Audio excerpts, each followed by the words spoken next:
All right, well, my name is Simon Tomberlin. I work with Comcast Business here locally in Albuquerque. And today I'm giving a presentation on LinkedIn, how to win at LinkedIn and how it can transform your professional career. So I'll advance forward here. The agenda, introduction to myself and LinkedIn. I want to talk about dream jobs, how to accomplish that, how to find the companies that you want to work for, and then get yourself into that company.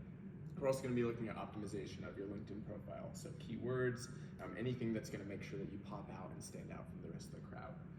Additionally, we want to take back the leverage from your traditional employers.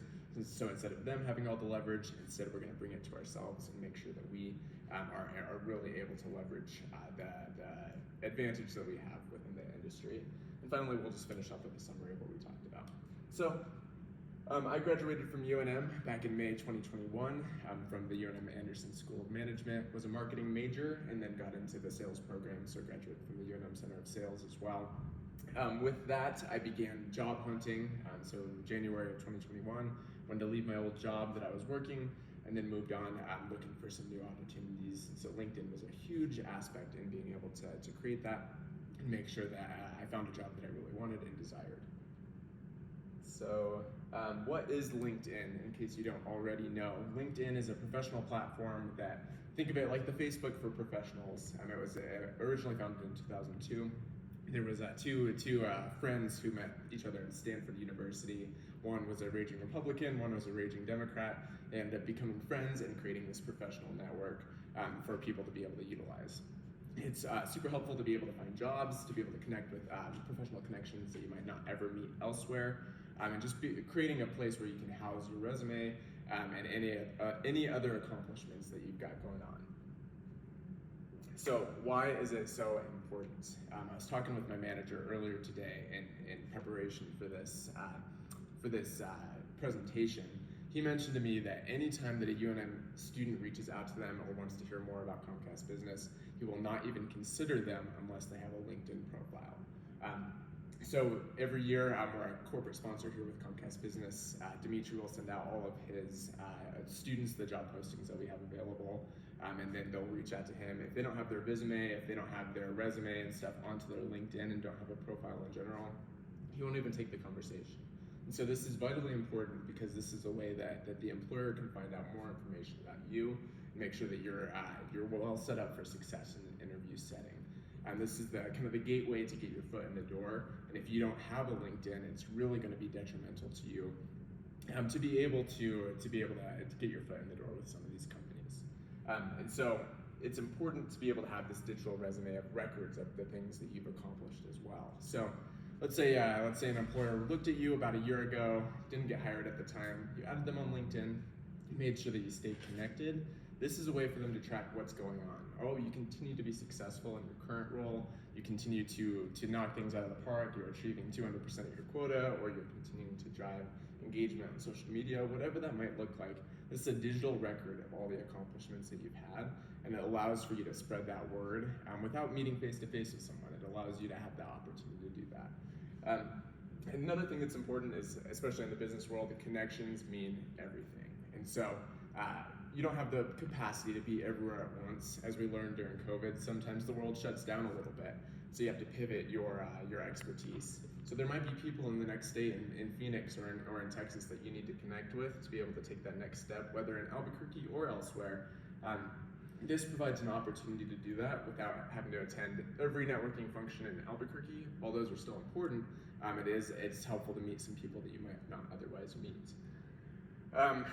Yeah, and like I said earlier, hiring managers look for this, so this is vitally important for you to be able to connect with. So I've got a video that I wanted to share. I think, especially Gen Z, we're people of action rather than talking the talk. We want to make sure that we're walking the walk as well. However, in a business professional setting, it's a bit intimidating to do that. So I have a brief video to show. We're probably not going to watch all of it, but just let this load here. Let's see if this works, and if not, we can pivot.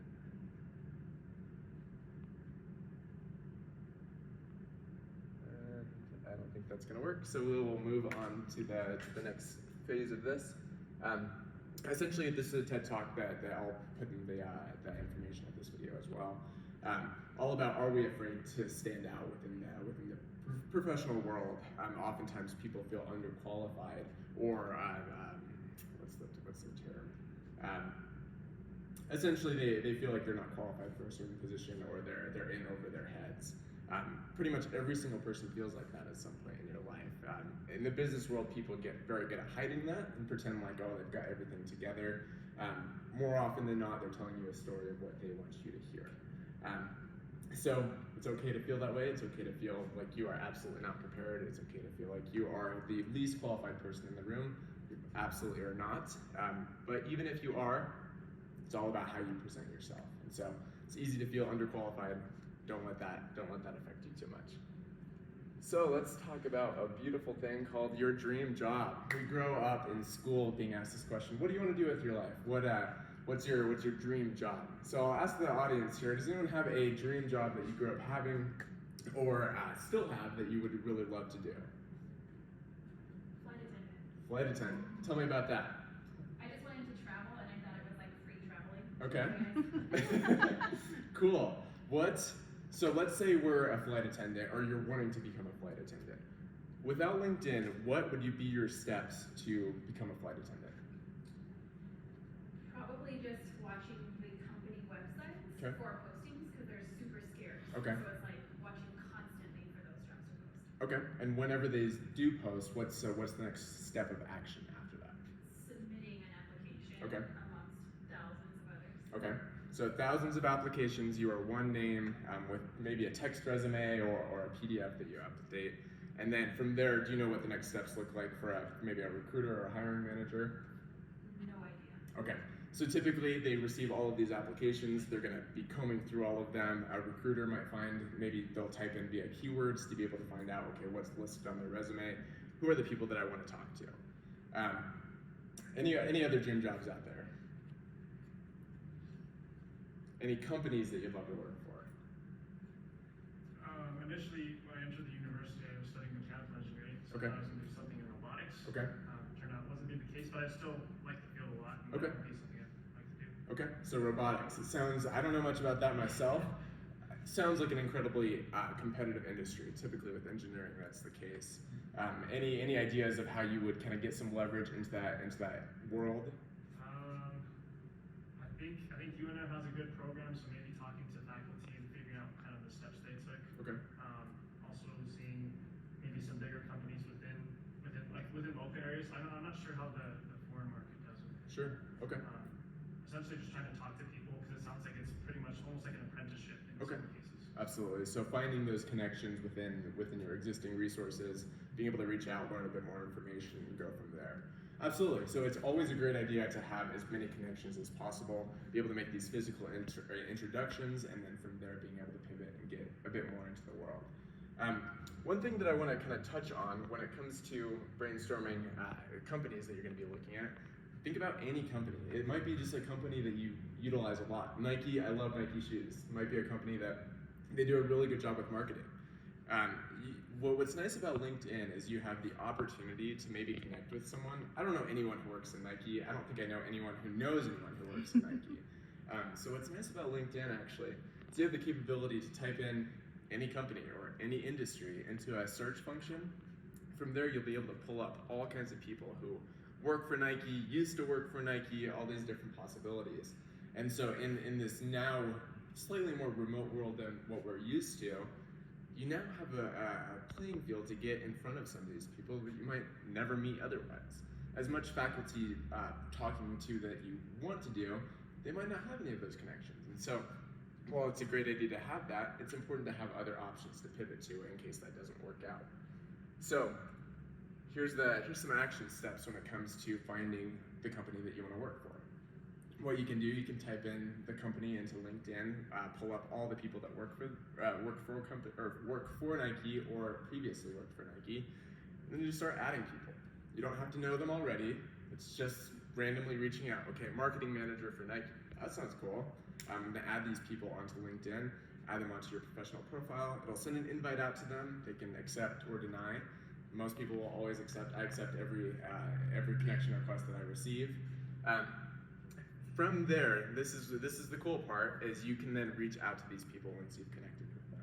When I was at UNM, I was during COVID, and so I didn't have a lot of face-to-face interaction. I was desperately looking for a job, and so I just started reaching out to every corporate sponsor that I knew worked with UNM already, and then I started reaching out to companies that I actually wanted to work for. So I spent a lot of time reaching out to people like HP or Comcast, or I spoke with someone at the Bill Gates Foundation.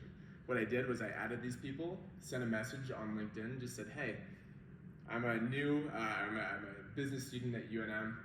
I would love to learn a little bit about you. The biggest piece is people love to talk about themselves. And so it's a bit scary to get into a conversation with one of these people because you don't know them, it might be a little bit awkward. But being able to present to someone and say, hey, this is what I'm asking for. Can you just help me out? Give me 15, 30 minutes of your time for a new grad or a UNM student currently.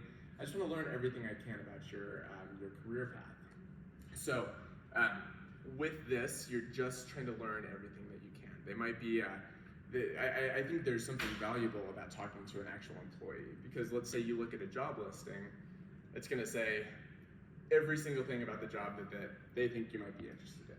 Has anyone in the crowd ever applied for a job and looked through the job description before?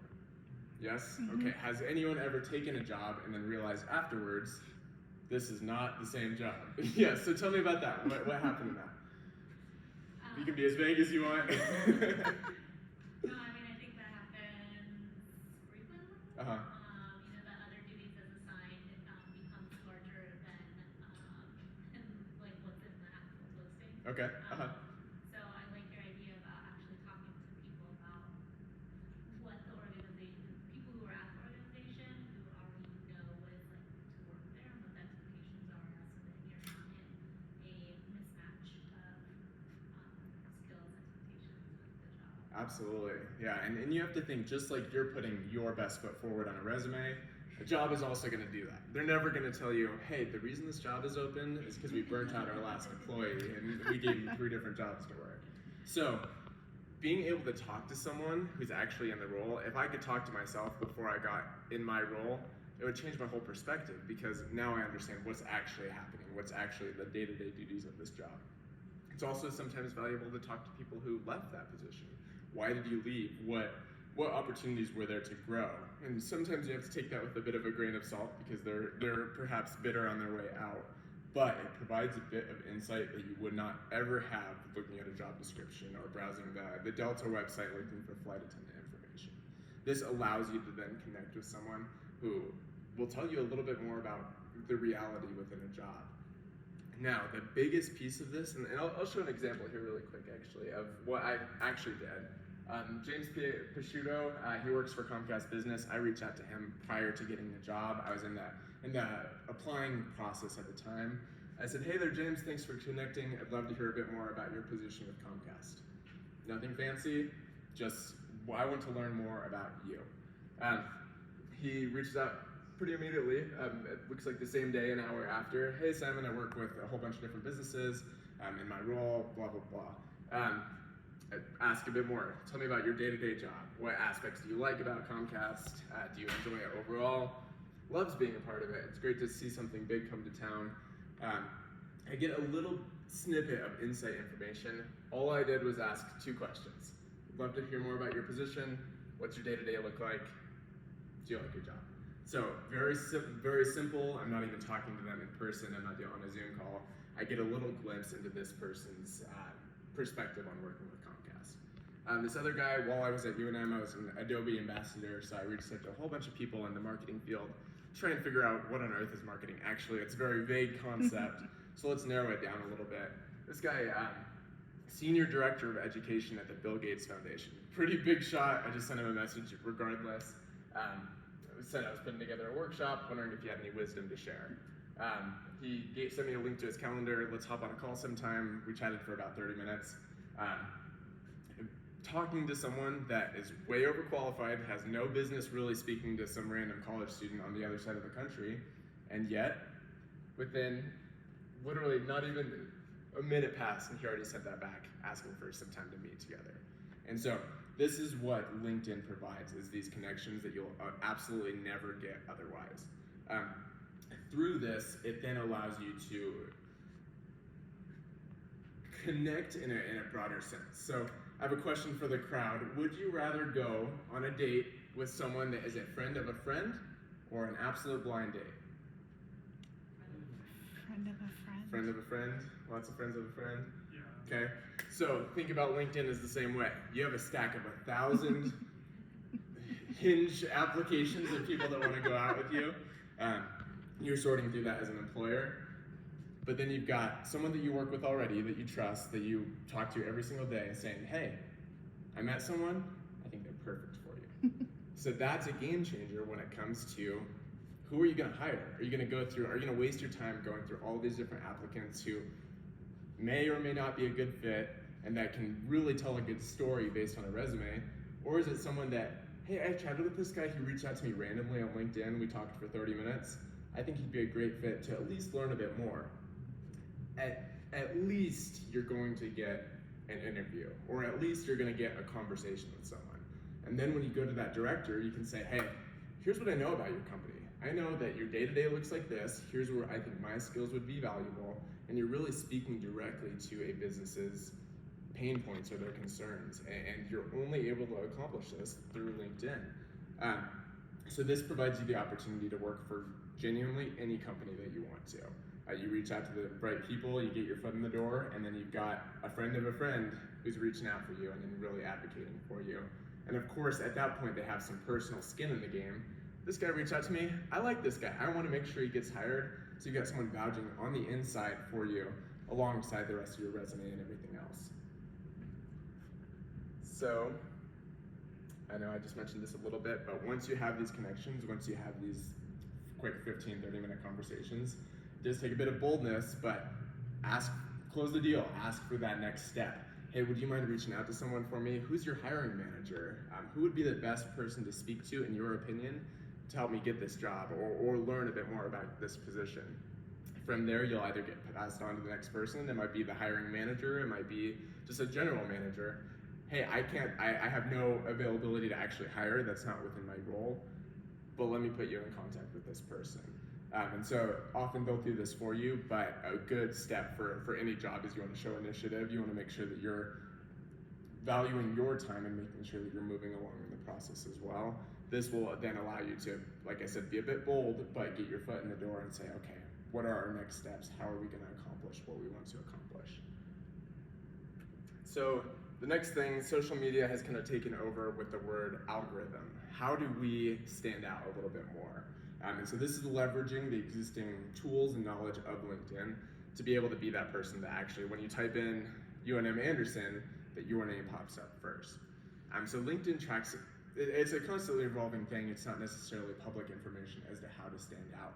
However, there's a few factors, like any social media, that's going to make you go viral, per se. Typically on your profile, you want to have good keywords. So whatever position, let's say, what's another dream job, or what's a job out there that you currently have? Yeah.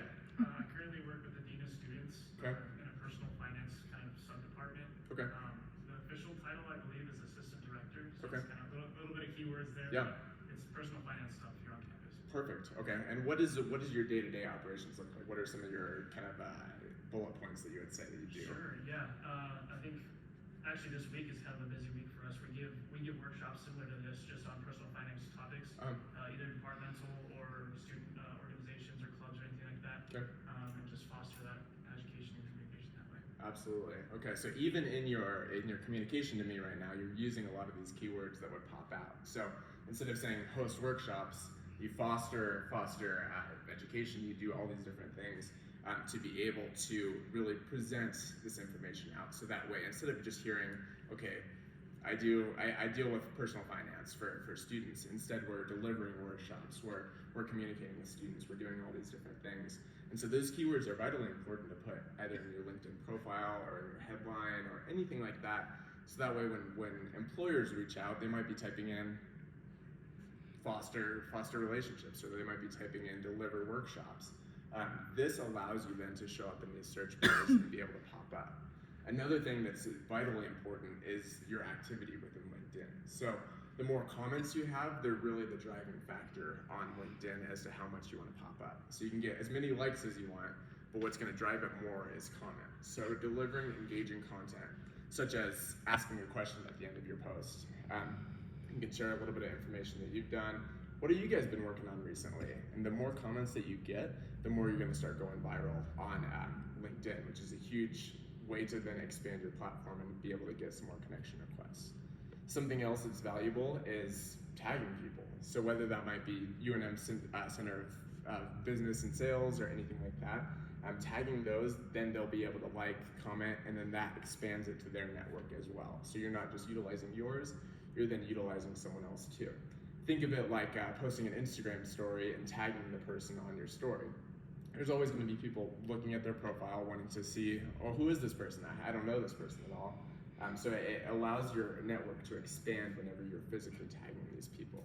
What's nice about LinkedIn is you can really tag as many people as you want in a post. So whether you're working with UNM and the UNM Center of Anderson and UNM Sales Department, all these different things, you can tag all of that, and you're expanding your reach further and further. You also want to think about tagging specific people. So if someone tags me, for example, I'm absolutely going to comment on it. I'm absolutely going to like the message. I might even share it to my network too. So delivering these specific entities within your post is going to be able to allow those posts to gain more and more traction. The more engagement you get, the higher your potential to go viral might be, and even just expanding that network. So you might reach someone that you might not otherwise meet. Building these connections are important, so that way, let's say you do lose your job, you get laid off, or you're just looking for your next opportunity, then you have all these people who you could say, hey, I'm looking for work. You might have a friend of a friend of a friend who connected with you via one of your posts, then reaching out and saying, hey, I'm hiring, I'm looking for work, whatever it might be. So it's vitally important to be able to tag, get a lot of comments, get a lot of likes, all those different things. I think one thing with LinkedIn that can be intimidating is, well, what do I post? You see a lot of these posts and they're kind of made fun of oftentimes of, oh, all these hardships in life that I've gone through to be able to get to this one step, and everything is slightly dramatized a little bit on LinkedIn. You want to deliver this captivating story.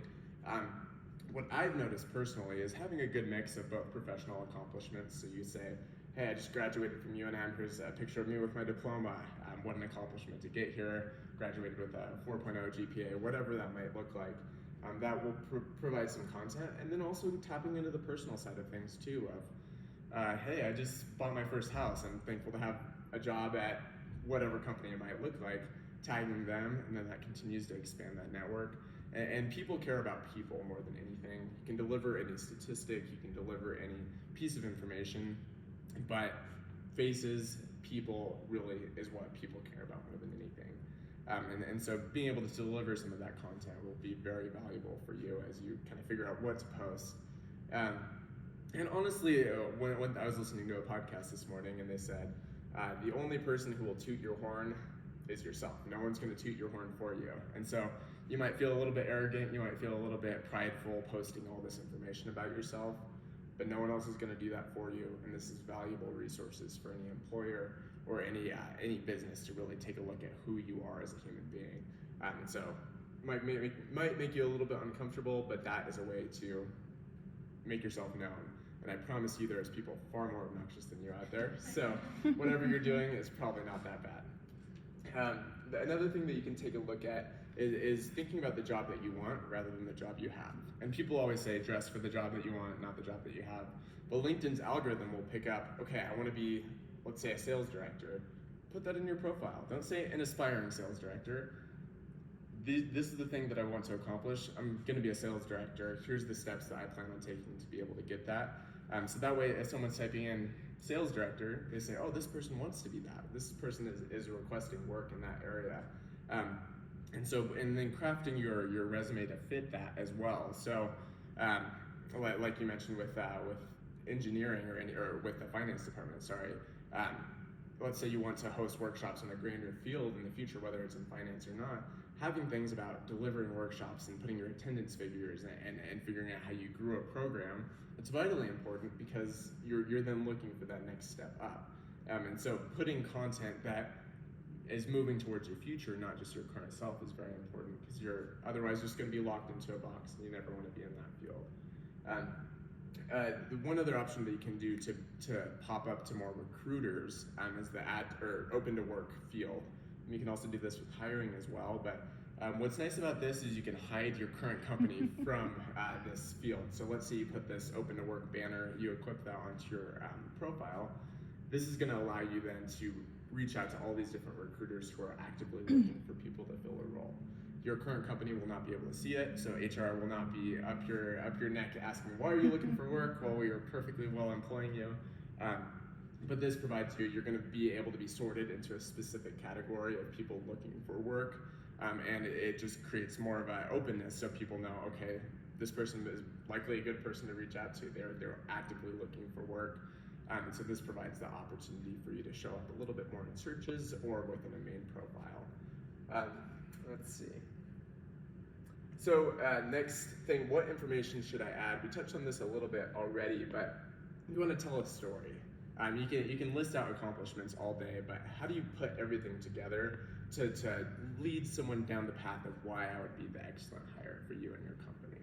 So for me personally, my personality type is any job I enter, I want to disrupt things. I want to make things different. I'm going to think about different ways to accomplish tasks, and it's going to be a little bit uncomfortable for the people. We've been doing this for years the exact same way. When I enter a job, it doesn't matter. That's just the way my brain thinks. Is I'm going to change things up, and how can we make this bigger, faster, stronger? That's not for everyone, and I get that. Not every employer is going to want to take on someone like that, and I'm going to fail. I'm going to have a lot of mistakes along the way that might not work out and might feel like wasted time. But that's the type of employer that I want is someone who's going to allow me to do that. And so my story is all about how I've done this in the past, how at my Adobe program, I wasn't qualified in the slightest for that job. I'm not very creative, I'm not very good at Photoshop, I'm not great with Adobe products. But what I can do is produce pretty good engagement. I can do a good job at getting people involved. My skills don't really matter that much. How can I reach out to people in a different way? And so I led the country in getting students to download the software, even though I was terrible at it. I didn't even know how to utilize Adobe that well, but I knew how to produce good content. So in doing so, you want to craft your story around that. When I applied for Comcast, it was all about, okay, we're going to jump into this, and you're in a new world. You're in a COVID world, and I'm a Gen Z guy who has no sales experience. So I'm going to automatically go into this thinking, well, that makes no sense. Why are you doing that? Why are you wasting your time doing that when you could try this instead? And so crafting your story on LinkedIn, your posts, everything like that around that idea, I think is vitally important. So that way you find a good match for what you want to do and not get stuck in a job for 45 years that you don't even want to be in. So another thing you want to show data that takes care of exactly what you're looking to accomplish. So whether that's specific numbers, it's not just, okay, this is what I did, but this is how I did it. These are the numbers that back it up. We increased productivity by 200% by increasing revenue. We're doing these different steps. You want a cause and effect for each of your actions that you accomplish. So that way you're not just twiddling your thumbs and putting things into practice that aren't actually helping out. So actual statistics of how you helped improve the company. You might have to stretch it a little bit, if you're a waiter, take a survey, figure out how your customers liked your service or whatever it might be. You want to put numbers to these actions, or otherwise it's just words on a resume.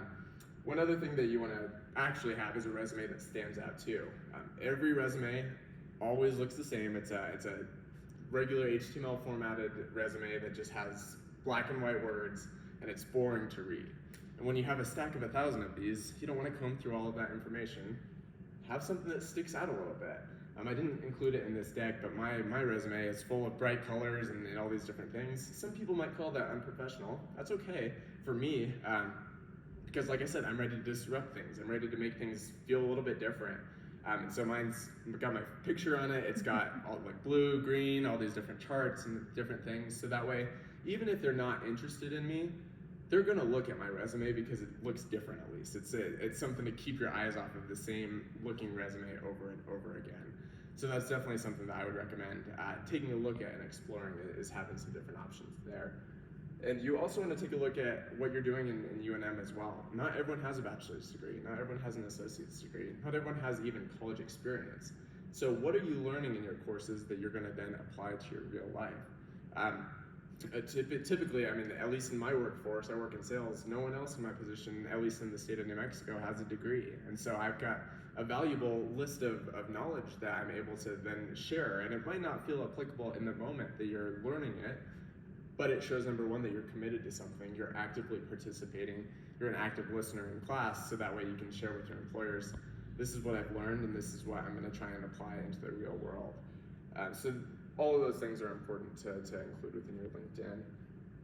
And the biggest thing I think you're really looking to do, like I said earlier, is take back the leverage. So whenever you're applying for jobs, you're desperate. People can pick up on, oh, I need this job to take care of my family, or I need this job to be able to move on in society. And it's true, honestly, we are often in a place where it's, I need this position to be able to be okay. And so it gives the employers all the leverage in an interview setting. It makes you uncomfortable to negotiate. You don't want to negotiate because a job offer might be pulled or anything like that. And so how do we create ways to take back the leverage within the interview process?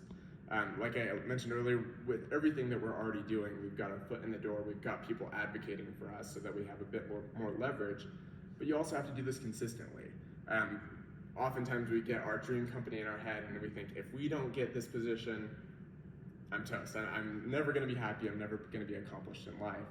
And then you reach out to the same person 3 months later and they're like, get me out of this company. I can't stand this. And nothing's ever as important as it seems. But the more practice that we have and the more interviews that we're doing provides more opportunities. So that way, if a job says, okay, we'll get back to you in a month, we'll let you know. You say, okay, great. Just so you know, no pressure, but I've got 3 other companies that we're talking to at the exact same time. I might go with them if I don't hear back from you. And it is a bit of a risk. You're obviously putting up some turmoil. They might pull a job offer, but you have to think, they've spent so much time interviewing you. They've been vouching you. They've got multiple people involved in this process. They can speed up their process. If they want you, they're gonna get you. And so that gives you a bit of leverage to say, okay, here's what I'm asking for, here's the number that I'm looking for. All these different things give you a bit more leverage, so that way the employer is not in complete control of the situation. Additionally, you want to look at your value to the company. So they're looking to fill a position, they obviously need you. And so it's easy to get in this mindset of, oh, I need this company so bad, I need this job, I need these different things.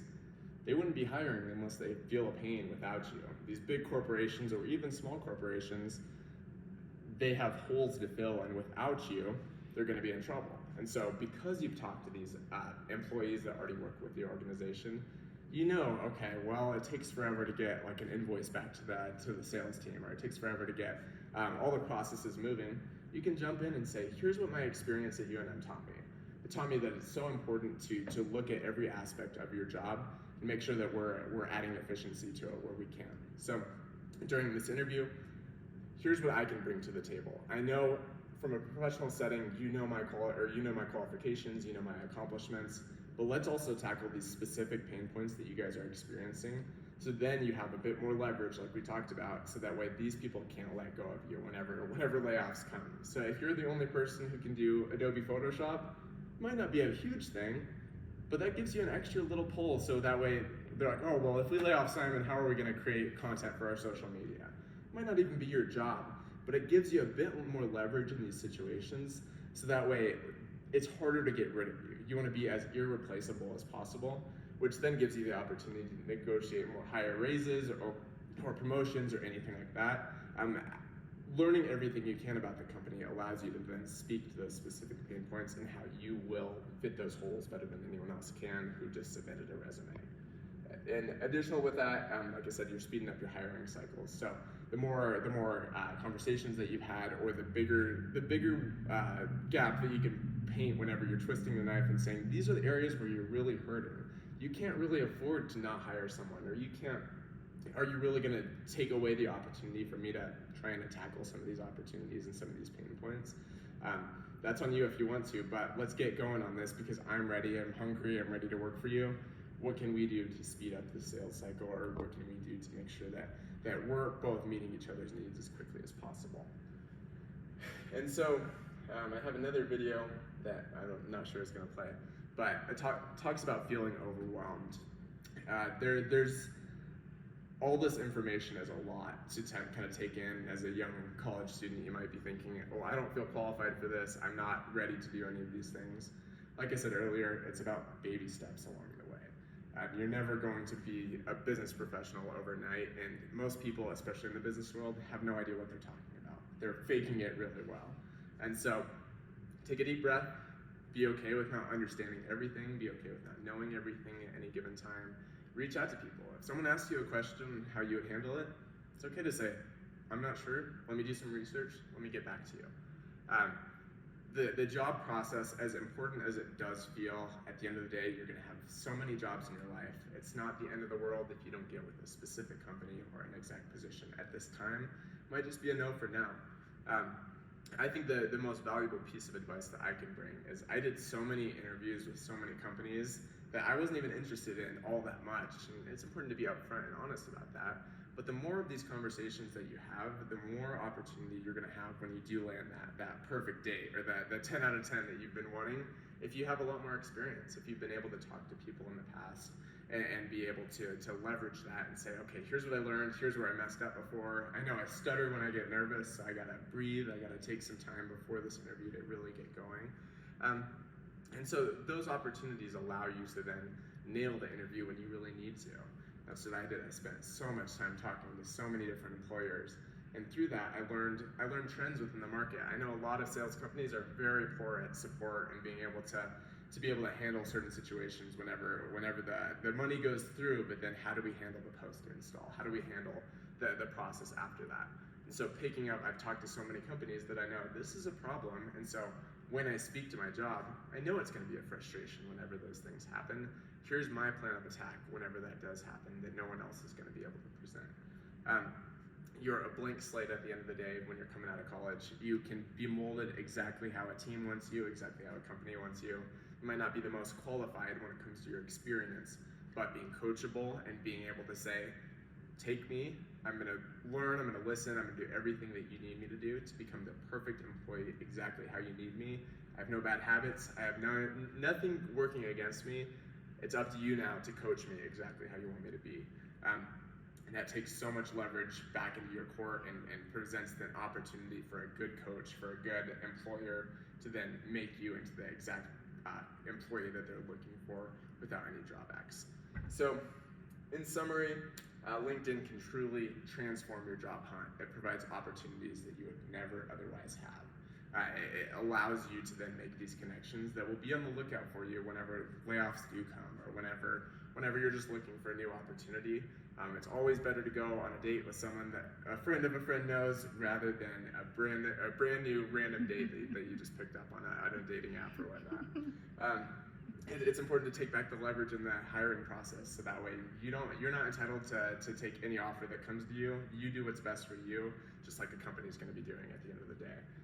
We want to expand our professional network, so that way we're connecting with UNM Anderson, with the faculty, with the alumni, as well as beyond, because there's a lot more opportunities out there than just within our immediate circle. So all that to say, LinkedIn helped me. I would not have gotten the job that I have without LinkedIn. I would not have the connections that I have without LinkedIn. I think it's vitally important for every student, every faculty, everyone in the business world to be able to make that LinkedIn and go from there. So